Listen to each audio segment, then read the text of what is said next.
नमस्ते बच्चों। ओम शांति। आप सभी अच्छे होंगे। ज़रूर आपने कल का जो आंतरिक व्यक्तित्व पर्सनालिटी के बारे में जो चर्चा की थी आपको पसंद आया होगा। आज हम उसी चर्चा को आगे बढ़ाएंगे। आंतरिक व्यक्तित्व को अच्छा बनाने के लिए, उसमें निखार लाने के लिए, जैसे कल बताया था, मूल्यों का बहुत ही महत्व है। नैतिक मूल्य, जितना हम अपने जीवन के अंदर मूल्यों को धारण करते जाएंगे, हम मूल्यवान बनते जाएंगे, गुणवान बनते जाएंगे। तो आज मूल्यों पर हम चर्चा करेंगे कि नैतिक मूल्यों का कितना महत्व है हमारे चरित्र निर्माण में। आप सबको पता है, गुलाब का जो फूल होता है कांटों के बीच में रहता है, लेकिन फिर भी वो कभी शिकायत नहीं करता है कि मेरे आसपास आजू बाजू में इतने कांटे क्यों हैं। और हम भी उन कांटों को न देखते हुए उस सुंदर फूल को हम देखते हैं। तो गुलाब का जो फूल है सभी फूलों का राजा कहलाता है, और उसकी जो खुशबू होती है चारों ओर फैलती है, और हमें बहुत ही बेहद ही गुलाब का फूल पसंद है। तो गुलाब का जो फूल है जिस प्रकार सभी पसंद करते हैं, उसी प्रकार जिसमें गुण है, मूल्य है, वे भी फूलों की तरह ही अपनी गुणों की जो खुशबू है, गुलाब के फूल की तरह ही गुणों की खुशबू फैलाता है। तो क्यों न हम अपने ऊपर अटेंशन रखें, मूल्यों को अपने जीवन में हम जरूर धारण करें।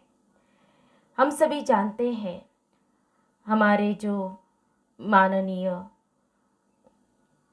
नेहरू जी थे, उनको दो चीज़ें बेहद पसंद थी, बच्चे और फूल। एक बार क्या हुआ कि वो जा रहे थे गाड़ी से, अचानक ही एक्सीडेंट हो गया।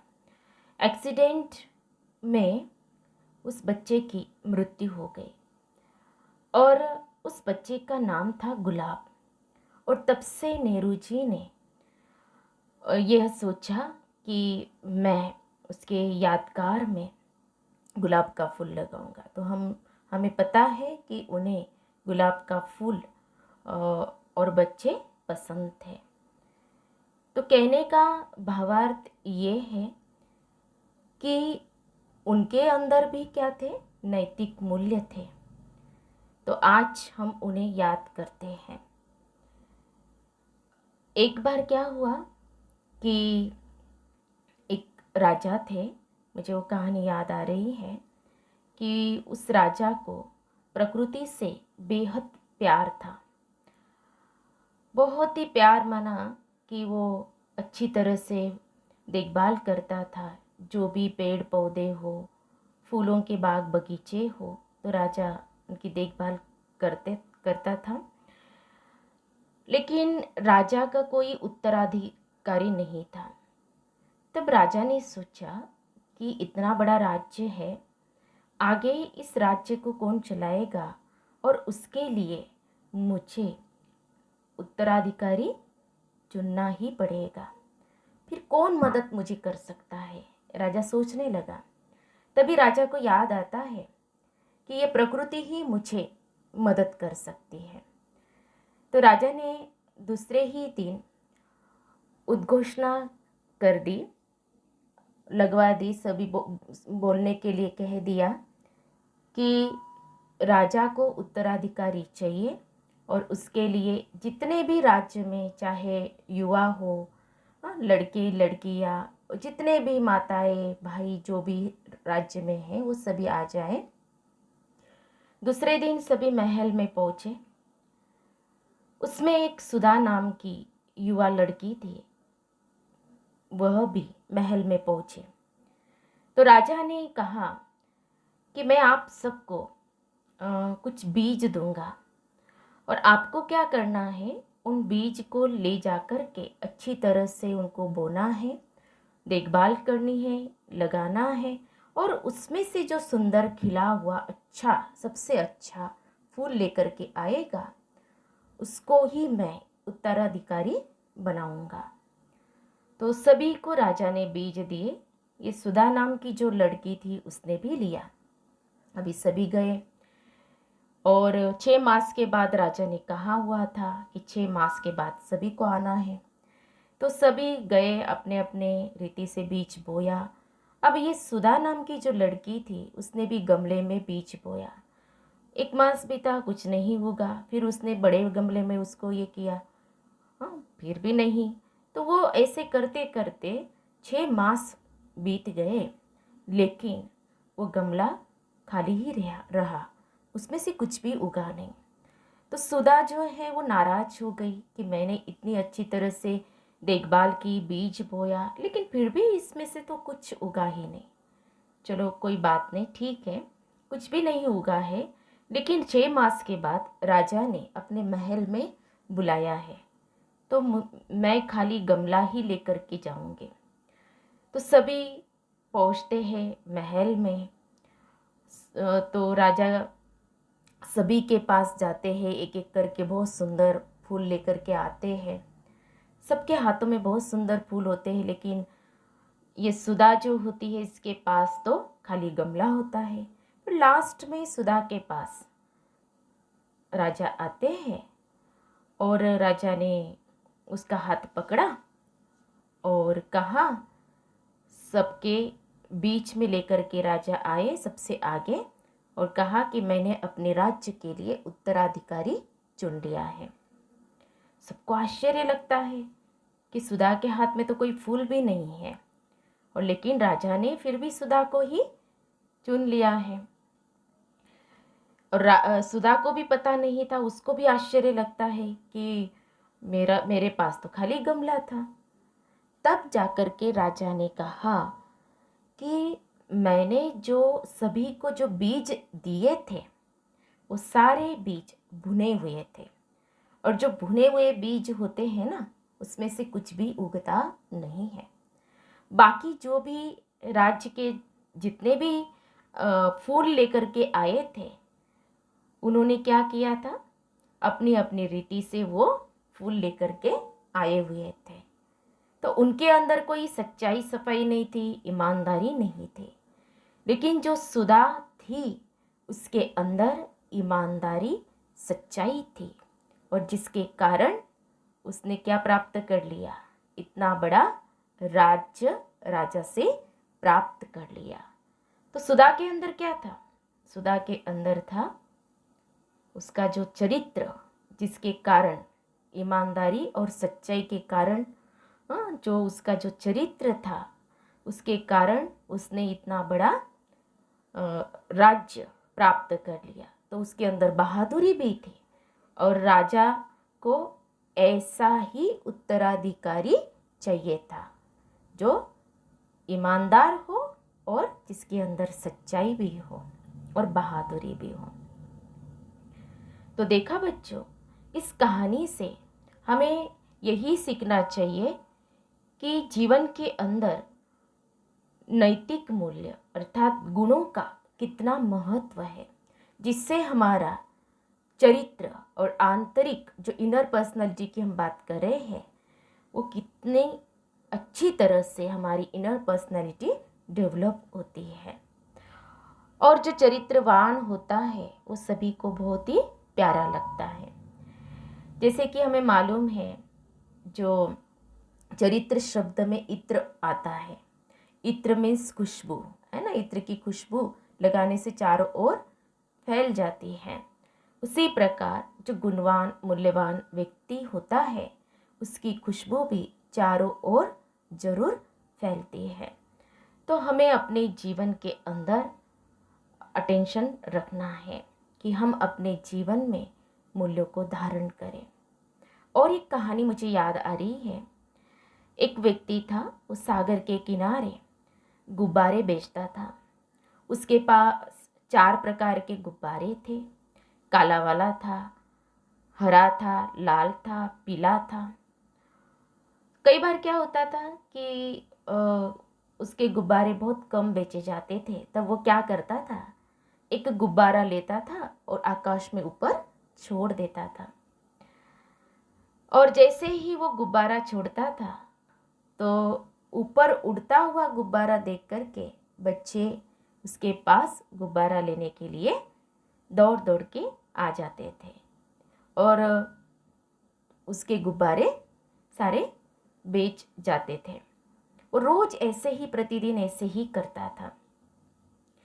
एक बार क्या हुआ, एक बच्चा पीछे से हाथ लगा करके बुलाने लगा ऐसे, तो उसने पीछे मुड़ करके देखा बच्चे की ओर। तो बच्चे से पूछा क्या चाहिए। तो बच्चे ने गुब्बारा बेचने वाले को कहा कि क्या ये जो काला वाला जो गुब्बारा है ये उड़ सकता है। तो बच्चे का ये प्रश्न सुनकर के गुब्बारे वाले को बहुत आश्चर्य लगा।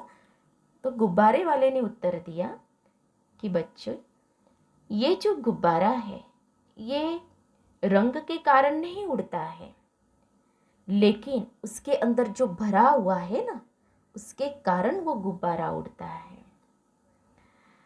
तो इससे हमें यह सीख मिलती है, समझ मिलती है कि हमारे जीवन के अंदर जो भरा हुआ है, व्यक्तित्व के अंदर जो भरा हुआ है, उसके कारण ही व्यक्ति की वैल्यू बढ़ती जाती है, वो ऊंच बनता जाता है। जिस प्रकार गुब्बारे के अंदर हीलियम गैस भरा हुआ होता है और उसके कारण वो उड़ता है, ठीक उसी प्रकार व्यक्ति के अंदर अगर मूल्य है तो वो ऊंचाई तक पहुंच जाता है और सभी को प्रिय भी होता है।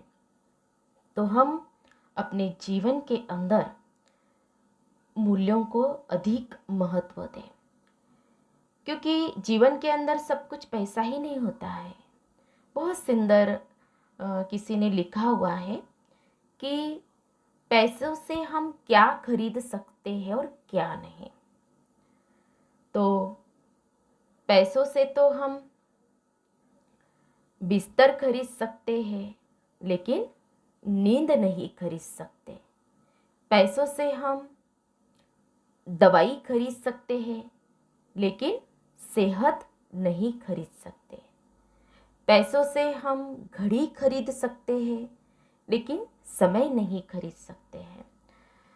तो पैसों से हम साथी को भी खरीद सकते हैं, लेकिन सच्चा दोस्त नहीं खरीद सकते हैं। इसीलिए जीवन के अंदर सब कुछ पैसा ही नहीं होता है, लेकिन जो गुणवान है, जिसके अंदर मूल्य है, तो वो सभी को प्रिय भी होता है और हर क्षेत्र में, जीवन में सफलता प्राप्त कर लेता है। तो बच्चों, इतना हमारे जीवन के अंदर मूल्यों का महत्व है और इसीलिए हमारी जो इनर पर्सनालिटी है, हमारा जो आंतरिक व्यक्तित्व है, उसमें निखार लाने के लिए हमें मूल्यों को अपने जीवन में महत्व देना ही है। और एक सत्य घटना मैं आप सबको सुनाती हूँ। महात्मा गांधी जी के बारे में है कि उन्होंने कभी अपने नैतिक मूल्यों को नहीं छोड़ा। महात्मा गांधी जी ने अपने दृढ़ता के बल से, दृढ़ मनोबल से भारत को स्वतंत्रता दिलाई। महात्मा गांधी जी नॉनवेज नहीं खाते थे। एक उनके जीवन के अंदर ऐसी घटना हुई थी जब वो छोटे थे और मित्रों के साथ वो पार्टी में नॉनवेज उन्होंने खाया था, तो उनके सपने में वो बकरा आया था और वो बहुत रो रहा था। तभी उनको बहुत दिल से ऐसे महसूस हुआ कि जिस प्रकार हमारे किसी भी अंग को, ऑर्गन को अगर कुछ भी कट जाता है, कुछ लग जाता है, तो कितना दर्द होता है। तो उन्होंने ही सोचा, और जिस समय उस बकरे को जब काटा जाता है तो उसको कितना दर्द होता है और उसको हम खाते हैं। तो इसीलिए तब से उन्होंने उन नॉनवेज को छोड़ दिया। तो जब उनके बेटी की तबीयत पुत्र की जो तबीयत खराब हुई थी, तो डॉक्टर ने सलाह दी थी कि इतनी कमजोरी आ गई है तो इनको नॉनवेज खिलाना पड़ेगा। तब महात्मा गांधी जी ने ये कहा, कुछ भी हो जाए लेकिन मैं अपने पुत्र को नॉनवेज नहीं खिलाऊंगा। उन्होंने प्रभु स्मृति में आयुर्वेदिक मेडिसिन अपने बेटे को खिलाई और वो अच्छे हो गए। फिर से उनके अंदर वो ताकत आ गई। तो देखा बच्चों कि कभी भी अपने मूल्यों के साथ हमें समझौता नहीं करना चाहिए, क्योंकि चाहे आप कितने भी बड़े पद पोजीशन पर बैठ जाओ, डॉक्टर बन जाओ, कुछ भी बन जाओ, लेकिन आपके अंदर गुण नहीं है तो आपको कोई पसंद नहीं करेगा। और एक मैं सत्य घटना सुनाती हूँ। एक युवक का एक्सीडेंट हो गया था, तो गांव वालों ने सहयोग दिया और उस युवक को डॉक्टर के पास ले गए और रिक्वेस्ट की डॉक्टर को कि इनका इलाज कराइए, इनका एक्सीडेंट हो गया है। डॉक्टर ने उसका इलाज भी कराया, पट्टियाँ बांधी, सब कुछ किया। अब डॉक्टर फीस मांगने लगे तो गांव वालों ने कहा, हमारे पास तो इतने पैसे नहीं है देने के लिए, रास्ते पे पड़ा था तो हम लेकर के आ गए, तो इतने तो पैसे नहीं दे सकते। डॉक्टर ने कहा, नहीं, आपको तो पैसे फीस तो देने ही पड़ेंगे। अगर आपके पास नहीं है देने के लिए तो मैं इसकी पट्टियाँ अभी उतार लेता हूँ। और उसने वैसे ही किया डॉक्टर ने। और जैसे ही उसने सारी पट्टियाँ खोली, हाँ, जो भी सलाइन आदि जो भी लगाया होता सब निकाल लिया, तो उस युवक की क्या हो गई, डेथ हो गई, मृत्यु हो गई। तो क्या कमी थी डॉक्टर के अंदर? डॉक्टर तो बन गए लेकिन उन्होंने मूल्य को अपने जीवन के अंदर धारण नहीं किया हुआ था। तो ऐसी जो डिग्री हो, पद पोजीशन हो, कुछ भी काम नहीं होता है। क्योंकि कहते हैं ना, भले पैसा कमाओ लेकिन उसके साथ दुआएं भी जमा करो। मान लीजिए कोई अंधा व्यक्ति है और आपको कह रहा है कि बच्चे मुझे ये रास्ता क्रॉस करा दो, आप क्या करेंगे? हाँ, कोई बच्चे होते हैं उनके अंदर रहम दया भाव होता है तो वह हाथ पकड़ के क्रॉस भी करा देते, लेकिन कई बच्चे हंसी मजाक भी उड़ा देते हैं। तो जिसने क्रॉस करा दिया उसने तो पुण्य का खाता जमा कर लिया, उसने तो दुआएं जमा कर ली, लेकिन जो हंसी मजाक उड़ा रहे थे उनका क्या हो गया? जमा तो हुआ ही नहीं, लेकिन हो सकता है माइनस भी हो सकता है उसका, उनका पुण्य का खाता। और इसीलिए हम ये ध्यान रखें कि हम अपने जीवन में मूल्यों को धारण करें, जिससे हमारी जो इनर पर्सनालिटी है उस इनर पर्सनालिटी में और निखार आता जाएगा। तो हम अपने जीवन में गुणों को धारण करें, उसके लिए कुछ बातें हैं जो हम अपने जीवन में गुणों को धारण करने के लिए अपना सकते हैं। पहले है दृढ़ता, दूसरा है देने की भावना, तीसरा है गुण ग्राहकता और चौथा है आत्मचिंतन। इन 4 बातों पर अगर हम अटेंशन देंगे तो हम अपने जीवन में गुणों को धारण कर सकते हैं और अपनी इनर पर्सनालिटी, आंतरिक व्यक्तित्व में निखार ला सकते हैं। दृढ़ मनोबल होना चाहिए कि नहीं, मुझे गुणवान बनना ही है। और गुण ग्राहकता हर एक के अंदर, हमें पता है कि गुण भी है, अवगुण भी है, कमी कमजोरियाँ है, खूबियाँ खामियाँ दोनों है। लेकिन हमें क्या करना है? मधुमक्खी बनना है। मधुमक्खी की तरह हमें क्या करना है? मधु को ही ग्रहण करना है, अर्थात गुणों को ही ग्रहण करना। ये सबसे बड़ा है गुणों। तो हमारे अंदर क्या होगा? गुण बढ़ते जाएंगे।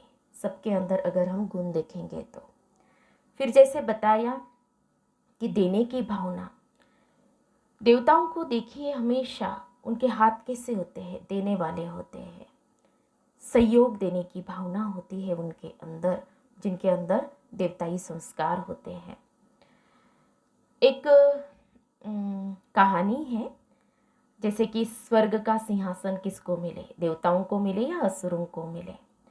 तो उसके लिए फिर शर्त रखी गई, जो शर्त जीतेगा उसको स्वर्ग का सिंहासन मिलेगा।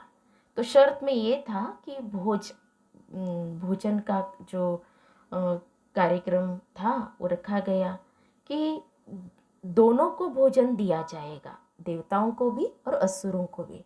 लेकिन उसमें एक शर्त रहेगी कि हाथों को बिल्कुल मोड़ना नहीं है भोजन करते समय, चाहे देवताएं हो असुर हो। तो दोनों को बिठाया गया अलग अलग स्थानों पर, और हाथों को मोड़ना नहीं है, ऐसे ही भोजन करना है। तो असुरों के इसमें देखा तो सारा भोजन अस्त व्यस्त था, किसी के पेट के अंदर वो भोजन गया ही नहीं था, सब बिखरा हुआ था। इधर देवताओं के इसमें देखा बहुत शांति थी और सब संतुष्ट तृप्त हुए थे। तो उन्होंने क्या किया था, तो उन्होंने क्या किया, संयोग का गुण अपनाया। हाथों को मोड़ना नहीं है, चलो कोई बात नहीं, उन्होंने क्या किया, एक दूसरे को खिलाया। तो ये है सहयोग की भावना, देने की भावना, जो देवताओं के अंदर होते हैं। तो हमें भी अगर देवताओं से ये गुण लेते हैं, देने की भावना, है ना, तो हम मूल्यवान बनते जाएंगे, देवताओं के जैसे हमारे अंदर वो गुण आते जाएंगे। और फिर है आत्मचिंतन। आत्मचिंतन, दूसरों का चिंतन हमें बिल्कुल नहीं करना है, ये ऐसा है, ये क्या है, कुछ भी नहीं। लेकिन स्वयं का ही हमें क्या करना है, चिंतन, मतलब स्वयं को ही देखना है, स्वयं के लक्ष्य को सामने रखना है। तो क्या होगा, हम मूल्यवान बनते जाएंगे, हमारे अंदर गुण आते जाएंगे। तो ये 4 बातें पर अगर हम अटेंशन रखेंगे बच्चों, तो हम मूल्यवान बनते जाएंगे। मूल्यवान बनेंगे तो हमारी इनर पर्सनालिटी और भी डेवलप होती जाएगी। तो चलिए कुछ पल के लिए, जैसे कहानियों के द्वारा मूल्यों को कैसे अपने जीवन के अंदर हमें लाना है, और उन कहानियों में मूल्य भी बताए गए, ईमानदारी, सच्चाई, सहयोग, देने की भावना, गुणग्राहकता, बहुत सारे ऐसे गुण भी आए। आगे हम एक एक गुणों की चर्चा तो करने वाले ही हैं, लेकिन पहले आप सबको कि इनर पर्सनालिटी के लिए मूल्यों का कितना महत्व होता है उसकी हमने यहाँ पर चर्चा की। अब चलिए 2 मिनट के लिए हम सभी मेडिटेशन करेंगे। सभी बिल्कुल रिलैक्स हो जाइए, रिलैक्स होकर के बैठ जाइए। अपने श्वासों पर आप ध्यान केंद्रित करें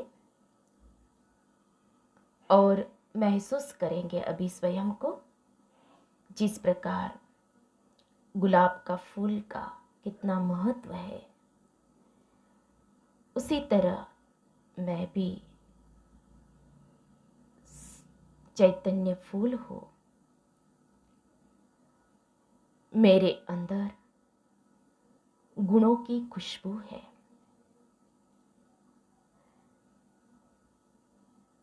चेक करेंगे कि मेरे अंदर कौन से गुण हैं। उन गुणों को अच्छी तरह से चेक करके उनको क्या करना है, अपने लाइफ में यूज़ करना है। अब जिनके भी हम संबंध संपर्क में आएंगे, जिनके साथ रहते हैं, ये दृढ़ संकल्प करेंगे कि मुझे उनके अंदर गुण ही देखने हैं। वो भी चैतन्य फूल है और उनसे भी मुझे खुशबू लेनी है, जिससे मैं और भी ज़्यादा खुशबूदार फूल बन जाऊंगा, जिससे मेरी जो इनर पर्सनालिटी है उसमें बहुत निखार आता जाएगा।